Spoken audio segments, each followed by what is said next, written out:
అమెరికాకు వలస వచ్చే వారికి పుట్టిన పిల్లలకు జన్మతహా ఇచ్చే పౌరసత్వాన్ని డొనాల్డ్ ట్రంప్ రద్దు చేశారు. అలాగే 2021లో క్యాపిటల్ భవనం వద్ద జరిగిన అల్లర్లకు బాధ్యులైన 1500 మందికి క్షమాభిక్ష ప్రకటించారు.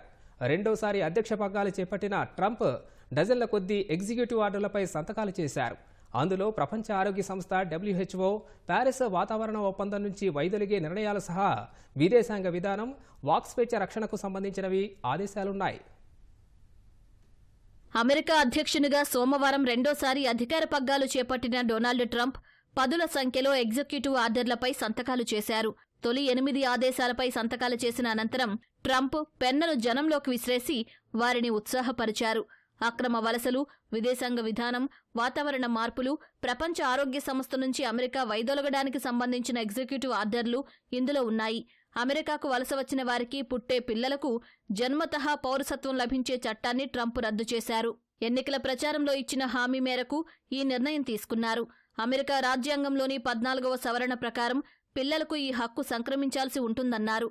వలసదారులకు అమెరికాలో పుట్టే పిల్లలకు జన్మతహా లభించే పౌరసత్వాన్ని తమ ప్రభుత్వం గుర్తించడం లేదన్నారు. అమెరికాలో అంతర్యుద్ధం తర్వాత 1868లో చేసిన 14వ రాజ్యాంగ సవరణ శరణార్థుల పిల్లలకు జన్మతహా పౌరసత్వాన్ని అందిస్తోంది. దాదాపు శతాబ్ద కాలంగా ఈ విధానం అమెరికాలో అమల్లో ఉంది. అంతేకాకుండా టూరిస్టు లేదా స్టూడెంట్ వీసాపై వచ్చిన వారికి, అమెరికాలో పుట్టిన పిల్లలకు ఈ నియమం వర్తిస్తుంది. 2021 జనవరి 6న క్యాపిటల్ భవనం వద్ద అల్లర్లకు బాధ్యులైన 1500 మందికి క్షమాభిక్ష ప్రసాదించే మరో ఎగ్జిక్యూటివ్ ఆర్డర్పై ట్రంప్ సంతకం చేశారు.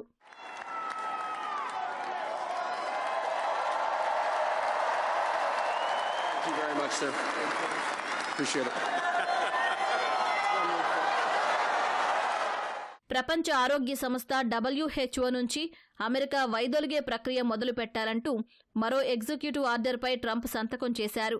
ఈ నిర్ణయంతో WHO $1 బిలియన్ ఆర్థిక సాయం కోల్పోనుంది. WHO నుంచి అమెరికా వైదొలగటం 5 ఏళ్ల వ్యవధిలో ఇది రెండోసారి. 2020లోనూ WHO నుంచి వైదొలగనున్నట్లు ట్రంప్ సమాచారం ఇచ్చారు.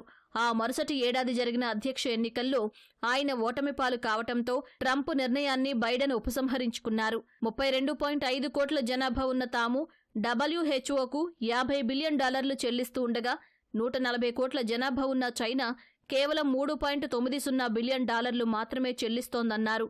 ఇది అన్యాయమని భావించి ఈ నిర్ణయం తీసుకున్నట్లు ట్రంప్ తెలిపారు.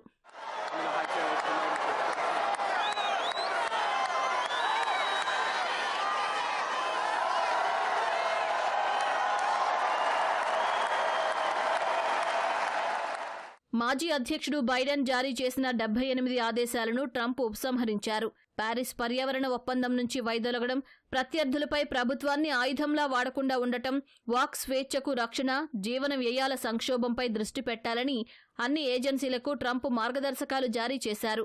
ప్రభుత్వ ఉద్యోగులు ఖచ్చితంగా కార్యాలయాలకు హాజరు కావాలనే ఆదేశాలు ఇందులో ఉన్నాయి. కెనడా, మెక్సికోపై ఫిబ్రవరి 1వ తేదీ నుంచి 25% అదనపు సుంకాలు విధించనున్నట్లు ట్రంప్ అల్టిమేటం ఇచ్చారు. కృత్రిమ మేధా విస్తరణను నియంత్రిస్తూ బైడెన్ జారీ చేసిన ఆదేశాలను రద్దు చేశారు. సరిహద్దు గోడ సామగ్రిని విక్రయించాలని బైడెన్ ఇచ్చిన ఆదేశాలను వెనక్కు తీసుకున్నారు.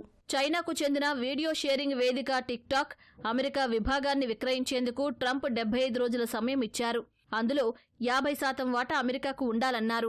బైడెన్ కార్యవర్గం వాక్ స్వేచ్ఛపై విధించిన నియంత్రణను ట్రంప్ సీరియస్గా తీసుకున్నారు. దీంతో department of justice, directorate of national intelligence విస్తృతంగా దర్యాప్తు చేయాలని ఆదేశాలు జారీ చేశారు.